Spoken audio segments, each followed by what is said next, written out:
Buenas noches a mis hermanos de Perú. Buenos días o prácticamente de madrugada en países de Europa. Los saludo a todos desde La Paz. Este video va a ser un poco diferente porque ha habido muchos malos entendidos que había que corregir y era necesario hacerlo a la brevedad posible. Hay muchas preguntas sobre cómo funciona, cuándo va a hacer un dictamen la Corte de la Haya, entonces me he dado el tiempo para ponerlo todo en forma bastante sencilla, de forma que ustedes puedan captar la idea.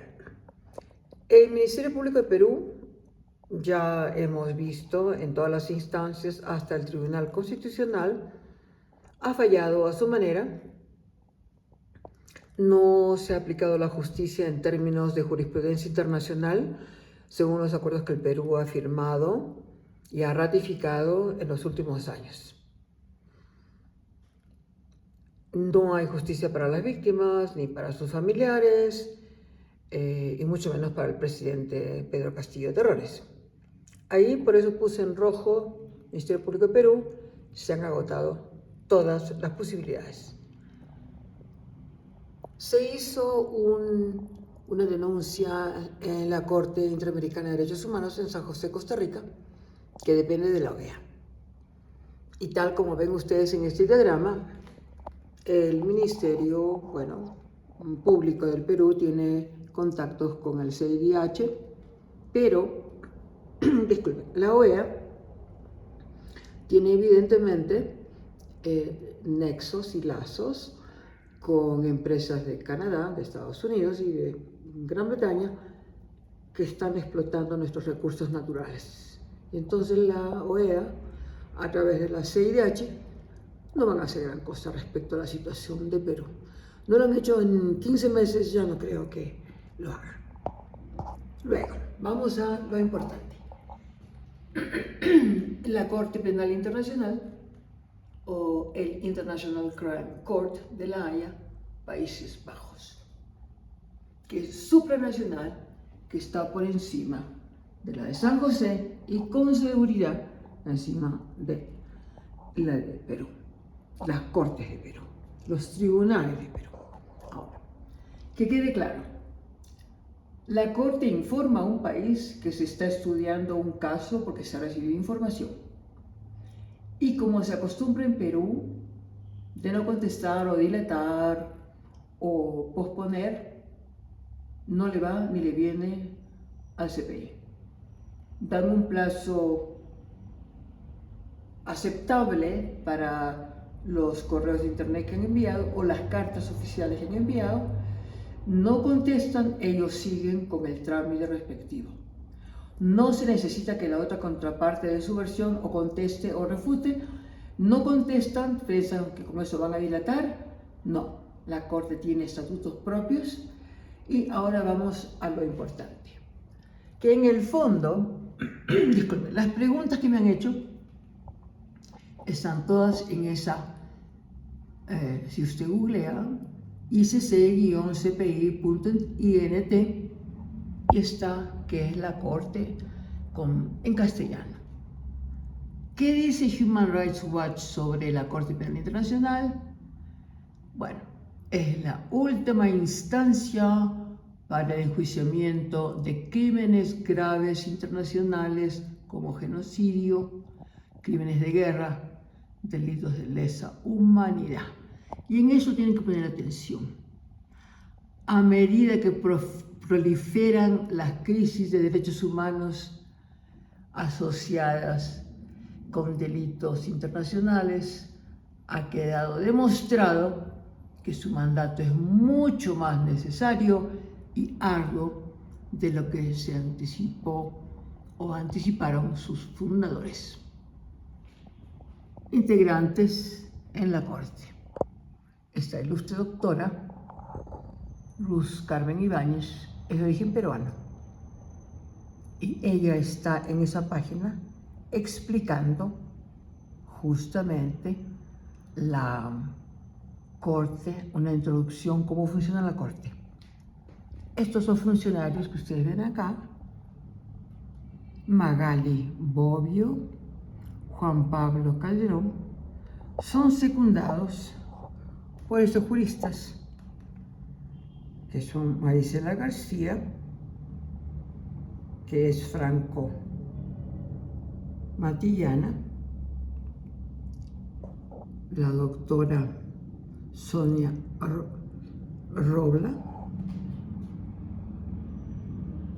la doctora Jennifer Urrutia, el doctor Osvaldo Zavala, y aquí tienen otro jurista, Hernán Villasís, pero hay más. Está también el doctor Esteban Peralta, la doctora Gabriela González Rivas, la doctora Antonia Pereira de Sousa, la doctora Anila Salinas, el doctor Enrique Carnero y la doctora Cintia Chamberlain. Como ustedes han podido contar, hay 3, 6, 9, 12, 14 juristas, muchos de los cuales han sido reclutados hace menos de 9 meses, porque hubo un llamado de la Corte a juristas que hablaban inglés y francés y castellano, por lo que se venía. La doctora Ibáñez ocupa un alto rango en la Corte y obviamente de Perú recibí las solicitudes, quiero hablar con ella. No, hay conflicto de intereses, ella no habla con nadie, ella sencillamente dirige los equipos jurídicos y ellos toman decisiones. Ok, habiendo explicado esto, que está en una página y la voy a consultar cualquiera en lugar de estarme preguntando a mí qué pasa y cuándo va a dictaminar. Esta es la denuncia 23 que yo subí ayer y la puse en mi Facebook. Es sobre todo lo que está ocurriendo en Perú en este momento, desde la usurpadora y su adicción por las joyas hasta lo último que ha acontecido, que son escándalos tras escándalos del Congreso, cómo se suben los sueldos, en fin. Y esto que estoy mostrando aquí es la confirmación de que está en trámite, tal como lo ven aquí, el mismo número, la misma fecha, y todavía no somos un caso oficial. Estamos en estudio el Perú. Ahora, ¿qué dice la denuncia 23? Aquí lo pueden ver. El círculo de la corrupción. Bueno, los riesgos que uno corre por defender la democracia, porque lo sé mejor que nadie. Tenemos acá una doméstica fujimorista que se parece, ¿se acuerdan de ese señor Mr. T, Barracus, que se llenaba de joyas? ¿No? Y hay, por supuesto, incluido artículos de La Encerrona, de Infobae, de cómo una niña que salió de un pueblo andino se volvió una frenética coleccionista de joyas carísimas. Y luego, todo eso, saliendo de la trampa, es de los magníficos periodistas que tiene Hildebrandt. Luego el Rollerskate, por supuesto, el poder no te cambia. Lo que es que muestra quién realmente eres. Bueno, la usurpadora y todos sus escándalos, enriquecimiento ilícito, el Club Apurímac, la prensa internacional, cómo ha reaccionado, y el periodista Hildebrandt, que llama a Boluarte, alias presidenta, como sabía llamar a Fujimori en los 90. Rolex versus más de 100 muertos. No cayó, no la sacaron cuando se masacraron a más de 60 peruanos, pero parece que va a caer por el escándalo de los Rolex, que es como muy extraño para un país que se supone civilizado. La corrupción se construye con sangre, Ayacucho. El dúo Boluarte-Oscorima, un señor que ahora están dando las noticias, está ligado con el narcotráfico. Así funciona el Perú, hermanos. Dueño de salas de juegos y casinos, se enfrentó al Poder Judicial y luego se volvió gobernador y anda en su segundo término. Luego viene la mala gestión y la corrupción, los negocios continúan en el Perú como si nada. La corrupción y la impunidad están destruyendo a ustedes, mis hermanos, y al país. Hay un artículo excelente de ILL Radio, que lo he incluido también, en la denuncia de los peruanos enfrentan la pobreza mientras los congresistas aumentan su riqueza. Hago un acápite sobre el señor Henry Shimabukuro, el mejor amigo del presidente, la promesa que le hizo en caso de que el TC hiciera una sentencia negativa. El presidente Castillo fue traicionado por todos, eso ya lo sabemos de entre medio. El señor Vladimir Cerrón entraba por la Puerta Perú de noche, no era registrado, y se atrevió a agredir al presidente no una, sino varias veces, según cuenta el señor Shimabukuro. Luego el Tribunal Constitucional y ese mamotreto de sentencias que ha tenido. Sabemos que la mayoría de ellos son fujimoristas, porque sentencian como fujimoristas. Un genocida no puede estar libre, pero ellos lo liberaron a Fujimori, y el presidente, que no le han podido probar nada hasta ahora, sigue preso después de 15 meses, sin pruebas.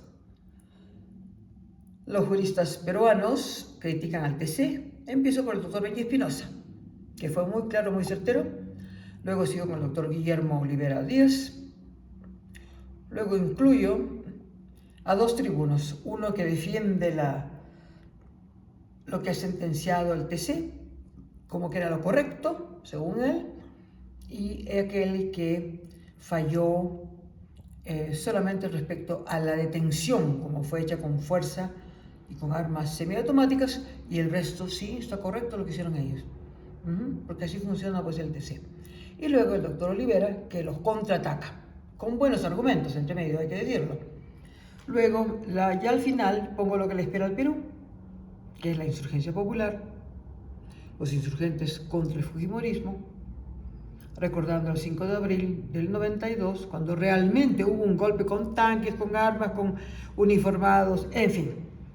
Y luego, los líderes de los medios alternativos que convocan a marchas el 5 de abril, que hubieron marchas, pero no fueron masivas como se esperaba. Un punto aparte merece Antauro Humala, que fue expulsado de su asociación por reconocer a la usurpadora y que tiene pretensiones de presidente, ¿no? Y hay que tener mucho cuidado porque ese señor es un peligro para todo el mundo. Y luego, no hay escenarios positivos para el Perú, porque es la Corte de la Haya la que tiene que poner orden. Y pongo finalmente, haciendo una comparación, una ironía con lo que dijo la usurpadora, Lima no es el Perú. Y eso lo feché el día de ayer. Ok, ahora. Esto que ustedes están viendo acá, esta denuncia, lleva algo así como 60 lazos de internet, 3 o 4 artículos escritos, lleva información comprobable, validable, porque yo trabajo de esa manera.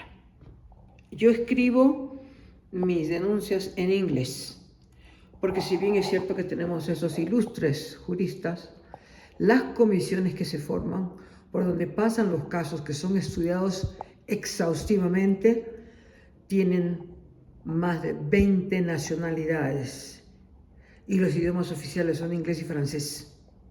Y no es castellano, aunque ellos probablemente siguen algunas de esas comisiones, pero no es obligación. Y para que todo el mundo lea, analice y pueda emitir una opinión, yo lo escribo en inglés directamente, que es el idioma oficial. Es un enorme trabajo, pero lo hago encantada porque creo que mis compatriotas se merecen toda la energía y el esfuerzo que eso cuesta. Importante. Una señora se atrevió a decir, sí, ella está hablando como la Juliana Bustamante, que sale a la puerta y dice hablaba con el presidente, y no es verdad. Y la señora esa, y como ella hay un para, a lo mejor es sencillamente un seudónimo de alguna de esas señoras amargadas que no tienen otra cosa que hacer que criticar y no contribuyen en nada al país. Esta señora se llamaba Marta Chuquimao. Señora Marta, en lugar de escribir las cosas que escribe mal escritas, sin tener ningún refrendo de datos fehacientes, haga algo por el Perú. Y sí, tuve reunión con el presidente Pedro Castillo Terrones, a quien no conocía, a quien vengo defendiendo desde enero del año pasado, a quien he puesto en total 6 denuncias ante la Corte sobre su caso, y el resto son sobre los otros peruanos que han sido masacrados o heridos en las diferentes regiones. Mi reunión fue el 6 de abril a las 9 de la mañana y el contenido de esta conversación es reservado, pero lo estoy introduciendo el día de hoy en la denuncia 24 a la Corte de la Haya, tal como fue acordado con él. Y eso queda entre él, yo y la Corte. Así fue acordado con él. Ahora, yo salía de Barbatillo cuando vi entrar a una fémina de menos de 30 que se cree, pues, no sé, la lumbrera jurídica, y hace videos en que llora, en que canta, en que pide yapes, en fin, una telenovela de cebollón. Y de repente, el fin de semana, aparece este mamotreto que están mirando, que espero que lo registren y lo guarden, porque ahí están mis críticas, diciendo que yo le había entregado eso al presidente para que lo firmara. ¿Me perdonan? 1. ¿Por qué el presidente tiene que pedirle perdón a alguien? Si a la usurpadora se la endosó el dueño de Perú Libre, el prófugo Cerrón, que parece que está en Cuba, y eso no tenía nada que ver con el presidente Castillo. Y este mamotreto de palabras que oriundo de Chalhuanca iba a trabajar sin quitarle la propia vida a sus paisanos, y pide perdón por haber llevado al Congreso una bancada repudiada por sus propios pueblos. La bancada la eligió a dedo el prófugo Cerrón, no tuvo nada que ver con el presidente Castillo. Así que esto, mamotreto, que me quieren adjudicar a mí la autoría, es un insulto, porque me disculpan, yo hablo 5 idiomas y los escribo tal cual me escuchan en castellano. Tengo 5 premios literarios en 4 países. Yo no escribo ni me van a disculpar estos vómitos de palabras. El pueblo peruano no podemos, perdón, el pueblo peruano no puede. Aprenda a usar el singular y el plural. La personita que hizo este mamotreto diciendo que yo se lo había entregado al presidente. Este consubernio, catadura de palacio. Catadura es para vinos, no para personas. Felón, que es una mala interpretación de felon en inglés, que significa traidor, desleal, alevoso, pérfido, bellaco, infame, etc. Y por ahí una sarta de pirañas del legislativo. Sarta es con S. Aprenda un poco de castellano y edúquese. Esa dupla que no les importa la vida, en fin. La dupla de carroñeros, etc., han subestimado la inteligencia de los peruanos. Quien escribió esta basura de palabras, ¿no?, este depósito de vómito de palabras, creo que es esta fémina que les estoy explicando, ¿no? La llorona, la que sale con unos escotes ya a lo Raquel Welch, ¿no? Y se veía muy diferente persona de lo que se ve en cámara. Eso se los puedo decir yo, que yo salgo con mis arrugas muy orgulloso. Tengo 76 años vividos, disfrutados, y sobre todo que tiene una existencia en que he hecho todas aquellas cosas que realmente a mí me motivan, ayudar a mi prójimo y a mis hermanos. Bueno, esto no puedo haberlo escrito yo, pero han querido decir que yo se lo había entregado al presidente. De partida, él no tiene que pedir perdón a nadie. A él le tienen que pedir perdón por el latrocinio que le han hecho, básicamente. Luego, habiendo dicho esto, creo que es importantísimo poder explicarle a los hermanos que hoy día estoy ingresando la denuncia 24 con el contenido de mi entrevista con el presidente, y que queda entre la Corte, él y yo. que es importantísimo para lo que va a venir en Perú. Sobre lo demás, creo que no hay mucho que decir. Yo creo que es importante, y ahora espero que me puedan ver, porque no tengo acceso a verme en imagen, no tengo idea si se ve o no se ve, pero en todo caso un saludo a todos ustedes, y yo creo que lo que voy a hacer es que me voy a poner así, a ver si me veo, no sale, son 20 minutos, yo no quiero hacer más de 30 minutos, y creo que ha sido suficiente de haber aclarado lo que se tenía que decir sobre el presidente. Una última palabra, y lo voy a poner aquí esto. Lo fui a ver porque quiero tener de primera mano la información sobre quién estoy hablando, a quién estoy defendiendo. Mi opinión se ha ratificado. Es un caballero humilde, un profesor modesto, espontáneo, buena persona, y quizás su mayor defecto fue que fue muy confiado. Y todo el mundo vino a sacar algo, porque él lamentablemente confió en la gente equivocada. Pero después de conocerlo y haber hablado con él, haberlo escuchado y formarme una opinión ya frente a su persona, les puedo decir lo siguiente: no se necesitan nuevas elecciones. Tenemos un presidente, una persona decente. ¿Que le faltaba experiencia como presidente? Sí. ¿Como político? Sí. Pero ¿quién se atreve a meterse en la política con ese nido de serpientes, de ratas y de corrupción que es Lima? Yo creo que nadie. Y él se atrevió con su buena voluntad y su fe, y miren dónde ha ido a parar, a la cárcel, injustamente. Y por eso le estamos pidiendo a la Corte de La Haya que haga lo necesario para que sea liberado, restituido, y si hay algo que tiene que responder a la justicia, lo hará. Y sencillamente pueden nombrar un gobierno de transición a lo Paniagua. Claro que en la época de Paniagua y lo que está ocurriendo ahora, ¿no?, es un pandemonium lo que pasa en Perú.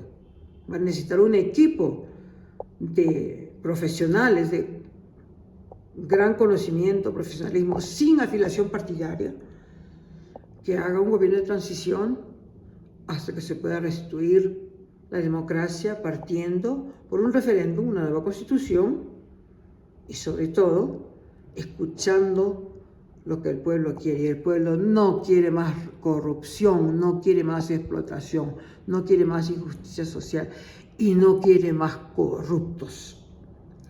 Esa es mi opinión. Es una pena que no los puedo mirar cara a cara, pero no sé cómo funciona eso de cambiar la